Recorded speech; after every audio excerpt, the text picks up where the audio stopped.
I have a few locations picked out for pumpkins, and I've dug out these holes. There's a hole over there, a hole over there, and another one right here. And I'm lighting fires inside of these holes, and the vent brings the oxygen in, which keeps the fire underground there lit. I'm going to burn some in each of these holes in order to produce a sulfur-rich mixture down in the base of these holes. And then I'll plant pumpkins right on top of it, because pumpkins really desire sulfur, but a little bit later in their cycle.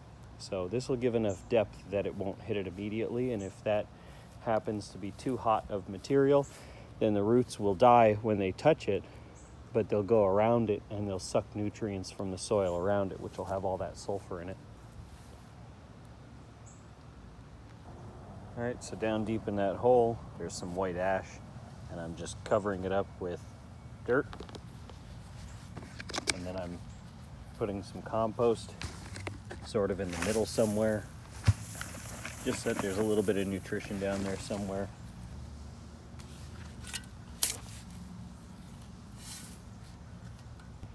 And I've already buried up the hole over here in this corner, put a little marker. Same with that one over there, and the same with that one over there. They're all buried. This is the last one to go. And then I just need to roto-till the patches better, just like this one here. You can see a lot of grass was left over from my initial roto-till in both of these patches.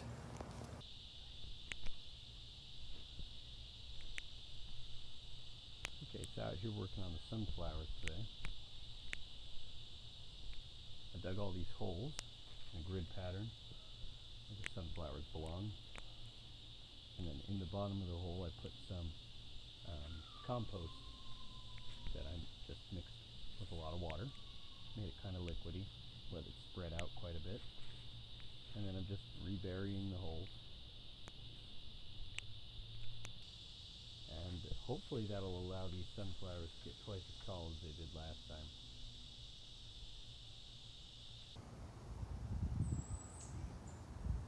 Alright, so I've got 3 pumpkin patches.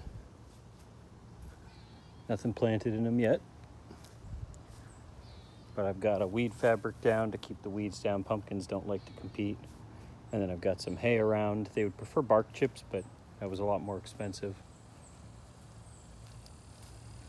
And then I've started the process over there on my sunflowers. I'm putting down a weed fabric. Trying to get my sunflowers to grow a lot taller and bigger this time.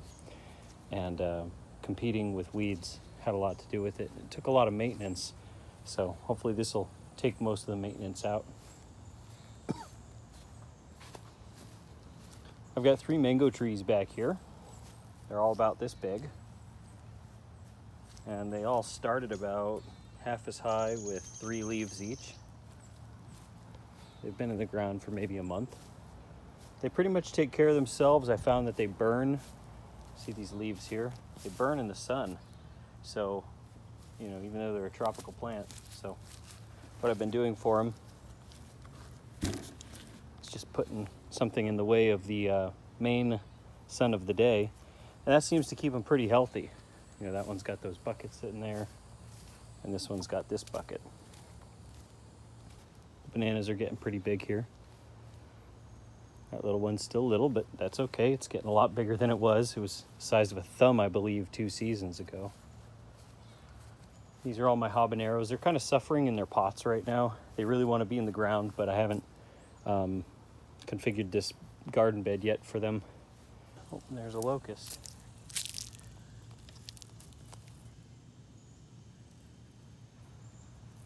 Hiding. I harvested 4 peanut plants from in that area. I was just growing for fun. And this is what they turned out. And they looked the same as the peanut plants that I have in this area here. But there's a heck of a lot more peanuts, I'm sure, in that strip in the middle. And then all that around is sweet potatoes. Little sweet potato flower.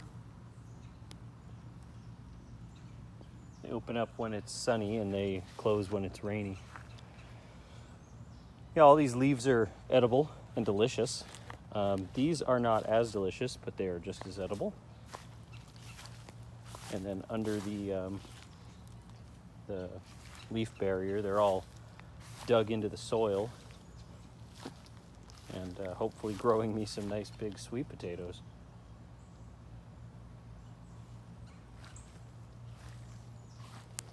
Oh, this is a Mexican sunflower. It's not really a sunflower, but it's called Tithania. It grows like a bush, and then it puts out little flowers. This one actually fell over, so I put this pole next to it to keep it upright. This one's not as big, but it has produced one flower, whereas that one has not yet produced a flower.